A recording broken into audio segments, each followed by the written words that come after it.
هارد لك لجماهير ريال مدريد. يعني كان الخسارة متوقعة من قدام البايرن. صار عنا شوية أمل بالشوط الأول، بس نزل كامافينجا خرب الدنيا. أنا أول ما شفت كامافينجا نازل حكيت خلص خسرنا، لأن عارف إنه متهور وغير مسؤول. كامافينجا خلص إلا 5 سنين مع ريال مدريد، ما شفنا منك ولا إشي وما تطورت. والله يسامحك يا أربلوة، بتطلع دياز اللي كان عامل لك حركة وبيعمل ضغط. لاعب دياز لاعب بالنسبة لكامافينجا، بتنزل كامافينجا ليش؟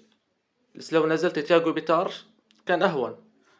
هارد لك، وإن شاء الله بنعوضها السنة الجاي، وبكون الفريق متغربل ومحسنين التشكيلة وجاينا مدرب كويس بدل أربلوة، لأن الكل عارف إنه أربلوة مدرب مؤقت. بالك ع الله إجانا يورجن كلوب. مبروك لجماهير البايرن، تستاهلوا. لعبتوا مباراة حلوة وبالشوط الثاني كنتوا متوازنين وعرفتوا كيف تلعبوها. سلام.